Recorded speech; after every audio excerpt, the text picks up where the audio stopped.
Hello, Ordigger fans, and welcome to another installment of Mines MidWeek. We're joined once again by Colorado School of Mines head football coach Bob Stitt. Coach, welcome back. Good to be here.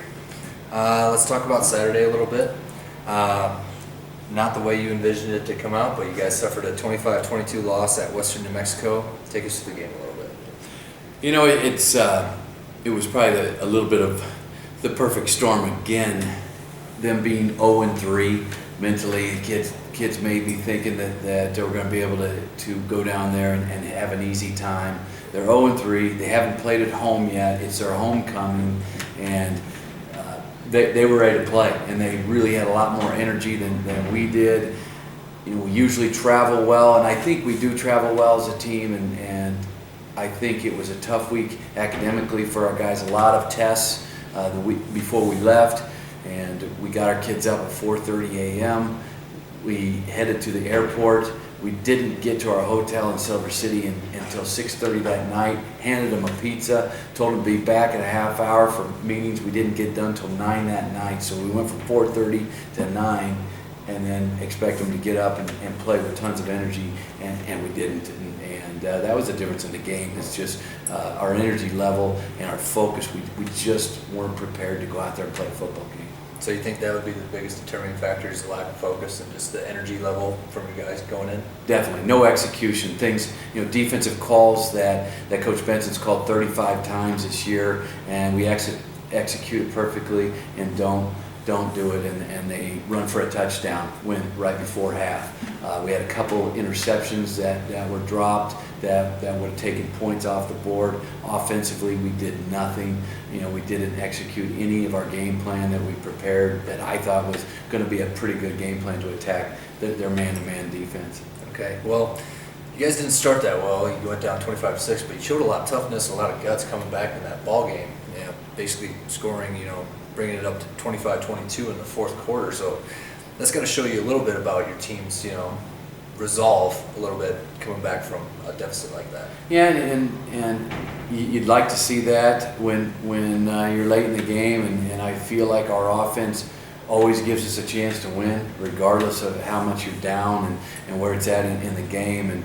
And Joe Schneider came in, gave us a spark in the late. He was in about 50 seconds in the third quarter, and we really started moving. And I really feel like the quarterback position is so much more important than any position on the field, because the offense takes on that energy and that the quarterback will give you, and the defense does too. The defense plays off of what the offense is doing. So both sides of the ball was really dead and all game. And when Joe went in the game, there was a spark, and we started to look like our old selves. I want to talk about the defense a little bit. One of the guys that doesn't get a lot of pub is your junior nose tackle, Jake Utley. Who I think is one of the best players on the field every time he steps on the field. Wreaks havoc on the opposing offensive line every week. Talk about Jake a little bit. He's an awesome player. I recruited him personally. I still remember the day I was sitting in his house and talking to his mom and him and telling him why he needed to come to Mines, and they had all these different places he was looking at, and he was telling me about how his sister went to Texas A&M, works for NASA, and I'm like, Jake, you're not going to go to these other places. How can your sister, do these things in her life, and then you're going to go to these other schools and not go to Mines? I go, this is the place you need to be. I left the house, and I wasn't 2 blocks down the street, and he called me. He goes, Coach, I'm coming. So I've got a great history with Jake. Throughout that recruiting process, been a great player. We didn't redshirt him. He was too good. We had to play him right away. He's powerful, smart, and center of gravity's low, and he just plays that position, that nose guard position, the way it's supposed to be played. Yeah, talk about defensive players and disruptive power. He's definitely one of those guys that would go into that type of category. All right, coming up on Saturday, you guys are going to come back from the confines of Campbell Field, taking on the new look Fort Lewis Skyhawks, who are off to a 2-3 start. What do you expect to see out of them this year? Oh, they're much better. They're new coaching staff. Coach Smith has come in and really made them much more sound as far as the X and O's go. They brought some transfers in that are very good players, and we're going to have to deal with them. And they're a scary team. They beat the team that just beat us, And you know, our kids have to be prepared this week, and they've got to come out and play with some excitement and some energy, or you're going to get beat. You know, that's bottom line. And in the RMAC, it's not the same. You can't just go through the motions and expect to get a win. And you know, that's what our guys hopefully learned last week. All right, well, fans, it's time for Play of the Week, so we're going to head over to the film room, and we'll meet you there. For this week's play, we're going to talk about a really simple check that we can go to versus man coverage. Our quarterback did a nice job checking into this in a certain situation on Saturday where we were getting a single high safety. It was going to be man-to-man. They had a reduction with their front, which we're going to expect some pressure off the edge, you know, with this type of look. And we're getting man coverage on the outside. And this is just a very, very simple little two-man combination to where we were getting press coverage here, and we got a little bit of a look where we're going to come down the line, and if this corner wants to stay at the line of scrimmage, then we're going to block him.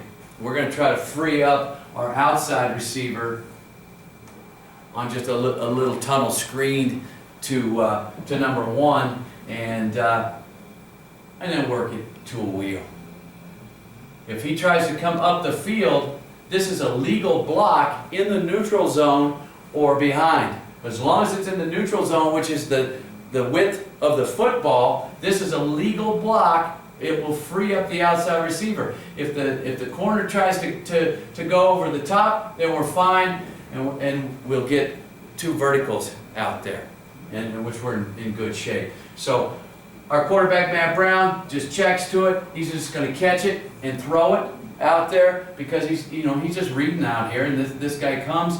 Cole Spurgeon, one of our backup H's, does it exactly the way that we taught him to do it. Come at him. If the dude comes over the top, we're not going to touch him. If he is in the neutral zone or behind, we're going to block him, and we're going to free this up. And this was a big play in the game at the time, and really did free us up. And the catch gave us a 1st and 10 on their 25-yard line right before halftime, down by 6. We were called for an illegal pick on the play, unfortunately, but I wanted you to see how well we executed this play and what a great situation we would have been in had we not got that call. All right, you can see the situation. You know, there's 4:55 left in the second period. We've got the ball on the 45, and we're in great shape. We're moving the ball. We had struggled a little bit in the first half. We actually had 2 scoring drives. We ended up stalling and having to kick field goals. But in a great situation, 1st and 10, we're moving. We go down and score here. We take the lead into halftime. Now we're going to go to a 2-by-2 set. We got the reduction in there to where we're expecting blitz off the edge. We got man coverage, but we got press here. So now we want to free this guy up. And you can see the neutral zone. The ball's right on the minus 45. We check to it. You see the contact is made behind the white line, which is a legal block. Matt does a nice job of catch, throw. Ty Young catches the ball. Nice catch, run after the catch. Big time gain. 1st and 10 plus 25.